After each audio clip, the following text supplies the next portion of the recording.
Pascal Praud. Dès le début de l'après-midi, le chef du gouvernement hollandais est sur le grill. Les députés lui ont posé des dizaines de questions. Il répondra en bloc, ce soir même, au cours d'une séance de nuit.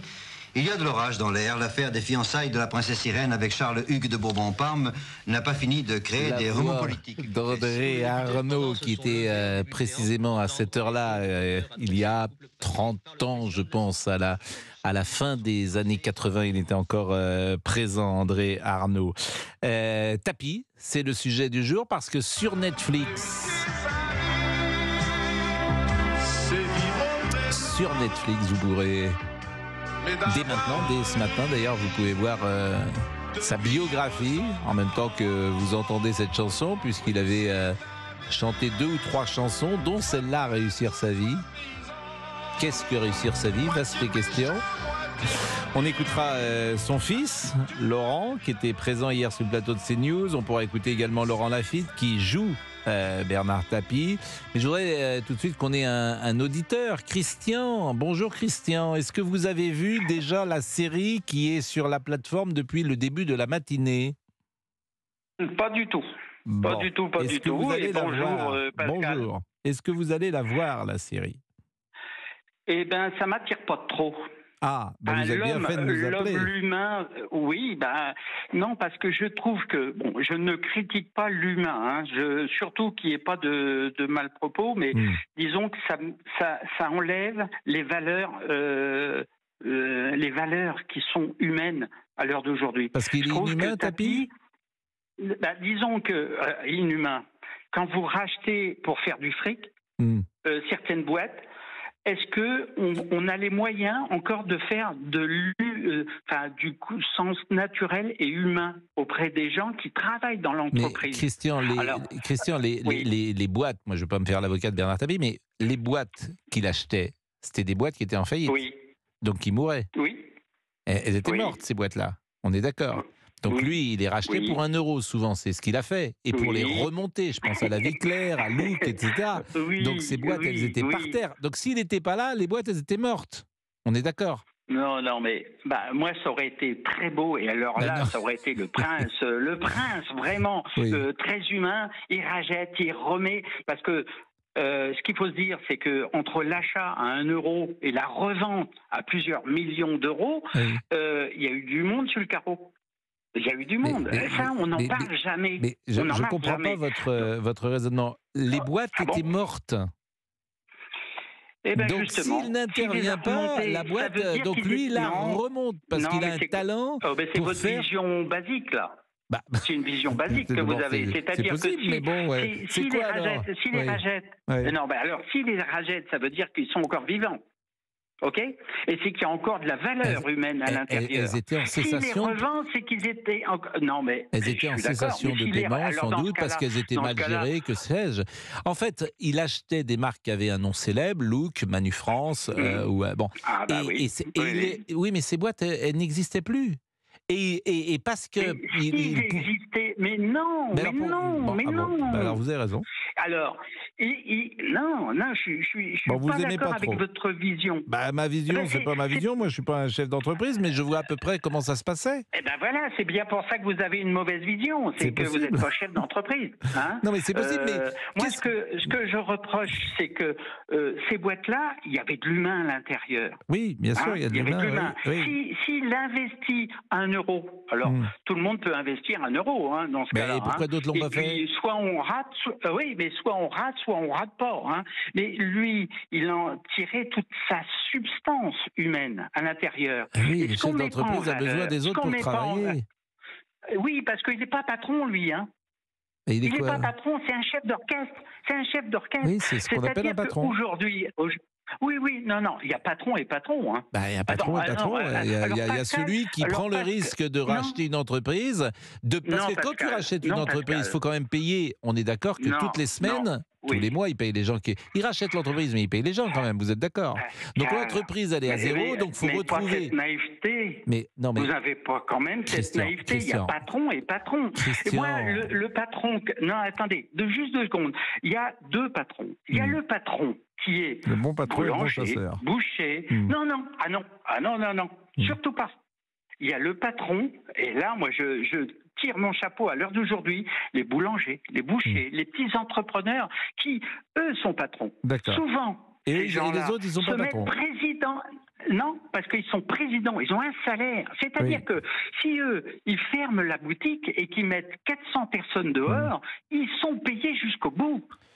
Et que les autres petits patrons, on va leur piquer leur bagnole, leur maison, et ils sont sur la paille. Ça, c'est des patrons. Bon, alors ça, parlons de tapis. Parlons de tapis. Oui. Et vous n'allez pas voir, donc parce que vous aimez bien Bernard Tapie, mais vous n'aimez pas le patron qu'il était, si je veux résumer. J'aime pas ce qu'il représente. Et il représente quoi?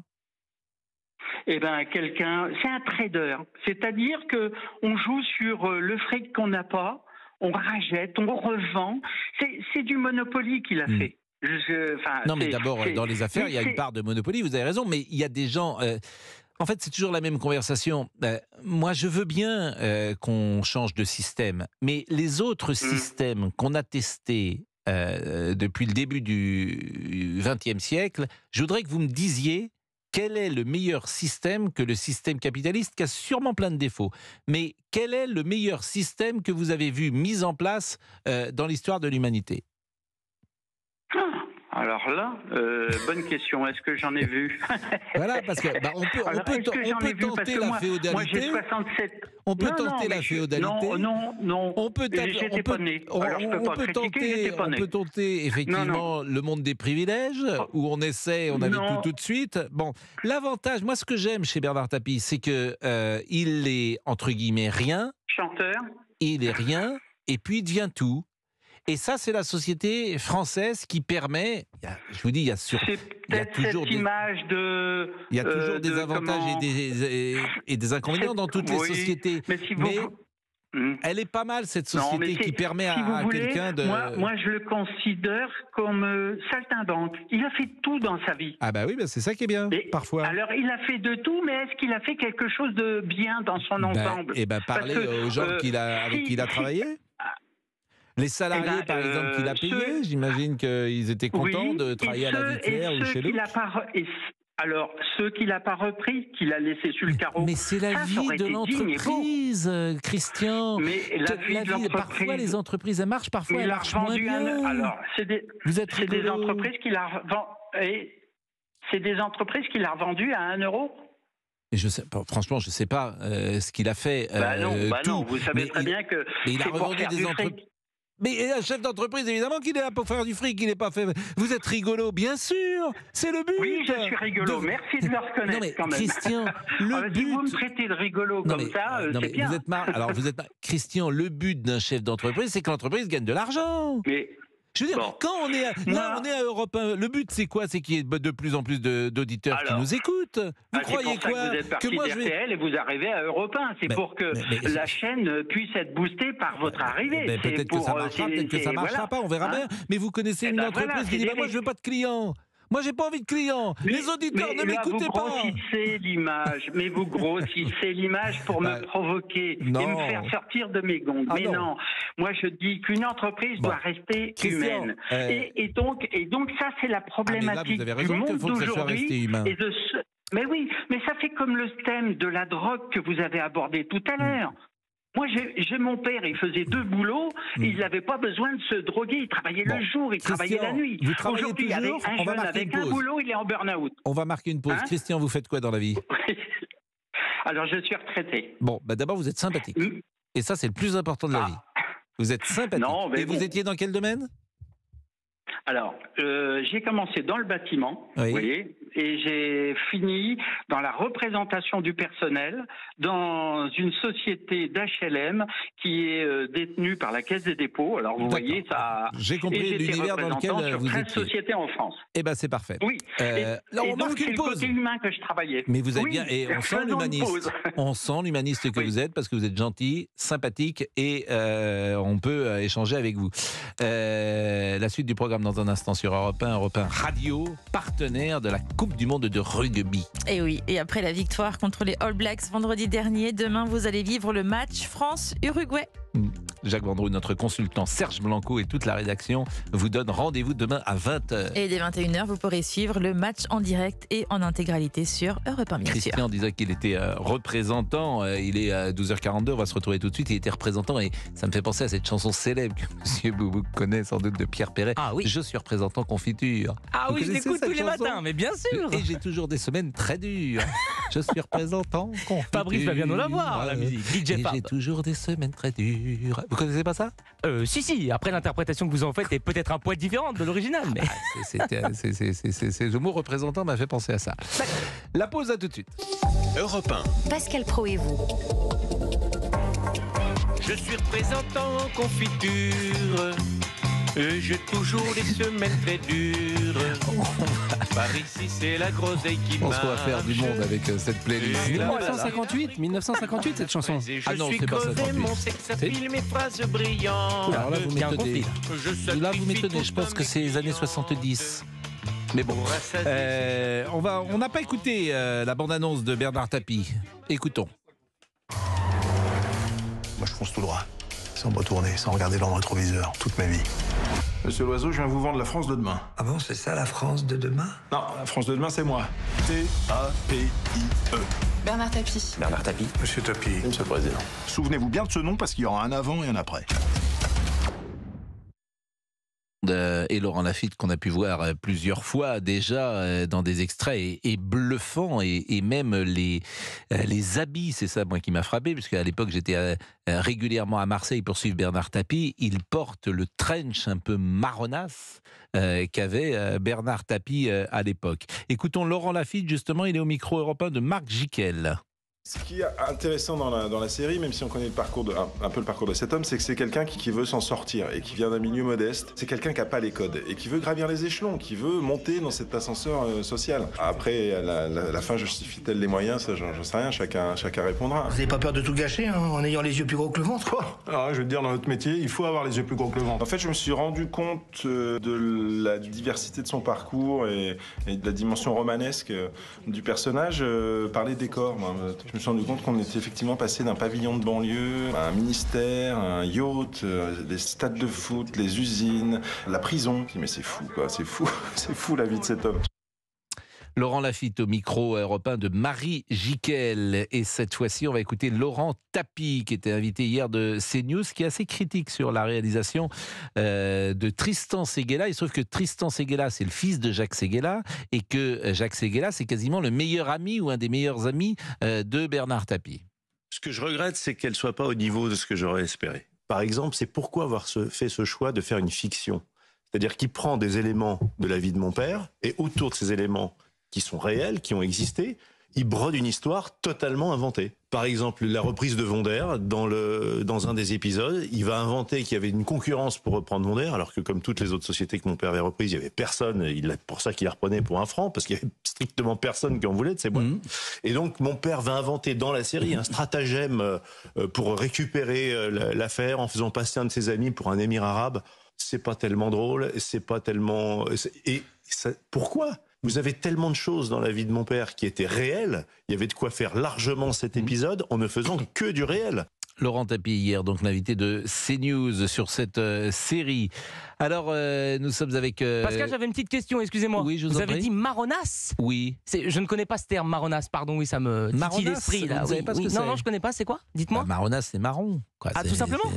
C'est un marron, un marronasse. On m'a dit un marron un petit peu délavé. Oui, c'est ça? C'est un peu péjoratif, marronasse. Ah, d'accord. Bon, très bien. Bon, moi, je retiens, merci à vous. Je vous en prie, prenez un petit cahier, puis vous notez. Alors, on avait un Christian qui est en retraite, qui n'est pas un fan, disons, du monde de l'argent et du monde des patrons, si j'ai bien compris. Et on a un autre Christian, ça va être Christian contre Christian. Lui qui est commercial, qui nous écoute et qui peut-être souhaite répondre à Christian. Bonjour Christian. Oui, bonjour à tout le monde. Et merci d'être avec nous. Vous avez envie de la voir, cette série? J'aimerais bien, mais bon, je verrai ça peut-être d'une autre manière quand ça passera sur d'autres chaînes, parce que j'ai pas Netflix, et ça coûte trop cher, donc voilà, donc ça c'est une chose. Vous trouvez que ça coûte? Par contre, bah oui, les abonnements, il y a l'abonnement ici, l'abonnement là, le téléphone, la box, les machins, les trucs, ça commence à coûter cher. D'accord, dans ces temps d'inflation, il faut faire des choix. Donc voilà. Ça c'est une chose. Mais pour en revenir à Bernard Tapie, moi ce que je veux dire, c'est que c'est quand même un grand monsieur. Alors après on apprécie ou on n'apprécie pas l'homme, mais c'est un grand monsieur parce qu'il est quand même parti de rien. Et juste avec son bagou, il est arrivé quand même au plus haut niveau. Et ça, c'est quand même quelque chose d'exceptionnel.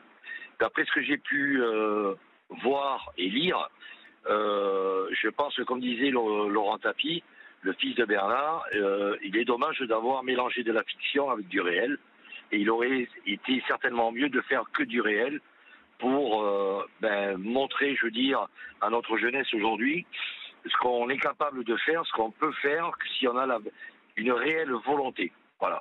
Et c'était un type qui était extraordinairement intelligent, très malin, très rusé, et il est arrivé à ses fins, quoi, tout simplement. Oui, puis donc, il a eu un parcours exceptionnel que quasiment personne ne peut se vanter, ne pourra se vanter d'avoir. Voilà. Et puis les Marseillais qui nous écoutent n'ont jamais oublié, vous savez, pour eux, Tapie c'est un dieu. Pourquoi ? À jamais les premiers. C'est le 26 mai 1993, on a fait célébrer cette année les 30 ans. À Munich, l'équipe de l'OM a gagné, et ça pour les Marseillais, jusqu'au bout, ils n'oublieront pas, évidemment, cette victoire. Christian, le premier Christian, est-ce que vous avez envie de dire quelque chose au deuxième Christian ?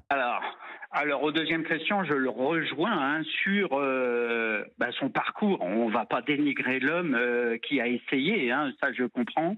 Je rejoins aussi les propos du fils Tapie. Et je pense que si on a envie de faire une série, c'est sur la vérité. Et justement, ça rejoint un petit peu ce que je vous disais. C'est encore pour faire du business ça relate pas la vérité. Et c'est ça le problème, c'est que on est dans une société, mélangé. effectivement, un film, c'est aussi, il faut qu'il ait son économie, le film, bien sûr, mais c'est pas parce qu'il a son économie que le film ne sera pas bon non plus. Ah oui, mais sa femme est déjà pas forcément pour certains passages de cette série, si j'ai bien lu. Le fils dénature des aménagements ubuesques pour valoriser la série. Moi, je pense que non. Bon, Christian, vous savez, si on avait envie de faire... Vous savez quoi ? On va se mettre d'accord. Et quoi de mieux que de se mettre d'accord en chanson pour terminer cette émission. En attendant, Céline... Mais attendez, juste une petite... Ouais, mais si vite, je peux vous interrompre. Vous m'avez dit représentant en confiture. Oui. Représentant en confiture, je pense que mon rôle était plutôt de boucher les trous de la tartine pour éviter d'en perdre. J'ai bien compris, mais vous savez, je suis un peu taquin. Un petit taquin, voilà. Bon, Céline Géraud est en train d'entrer dans ce bureau et on va ensemble chanter... Écoutez Bernard Tapie quelques secondes, et ça c'était une chanson qu'il avait interprétée pour le jeu de la vérité de Patrick Sabatier. Ça devait être en 87 ou 88. 85. 85 ? Non, on est compte, ça fait 40 ans, c'est terrible. Vous n'étiez pas né, monsieur Boubouk, à 40 ans? Oh non, j'étais loin d'être né. J'étais à moins 15 ans. Ah oui. Et les gens ont peut-être oublié la place qu'a eu Bernard Tapie dans la société française. Entre 90 et 88, 89 et même peut-être avant, je dirais précisément entre 83, 84, 85 et 95, c'est un personnage central de la société française et qui gagne en plus le foot avec l'Olympique de Marseille et qui fait des scores à la télévision exceptionnels. Et on imagine qu'il sera peut-être maire de Marseille et pourquoi pas président de la République. Donc les gens ont oublié tout ça. Céline Géraud, dites-nous tout. Alors on va évidemment reparler de cette série événement, la série de la rentrée sur Bernard Tapie, bien sûr. On va parler aussi de ces cours d'empathie qu'a proposé le nouveau ministre de l'Éducation, Gabriel Attal, dès le primaire. Des cours d'empathie, ça se fait dans les pays nordiques. Des cours d'empathie. Ouais, au Danemark, et ça marche, et ça permet aux enfants de développer justement de l'empathie avec des nounours, des peluches, des marionnettes. Je suis d'accord avec vous, ça serait pas mal qu'ils apprennent à lire et à écrire aussi, mais pourquoi pas, faisons un cours d'empathie. Voilà, et puis on parlera aussi comment gérer l'argent de poche des enfants avec Joseph Agostini, psychologue et psychanalyste. Je vais vous dire quelque chose, c'est que si il voulait un bon professeur, vous savez qui il prendrait? Non. Vous. Ah oui. Vous, je trouve que vous avez beaucoup d'empathie. J'en ai. Merci Pascal. Merci vraiment Céline, merci Géraldine, merci Pascal, Fabrice, merci Olivier. Merci à vous. Et on attend les 10 millionièmes. Ah les 10 000, oui, les 10 000. Ah oui, très vite. À demain.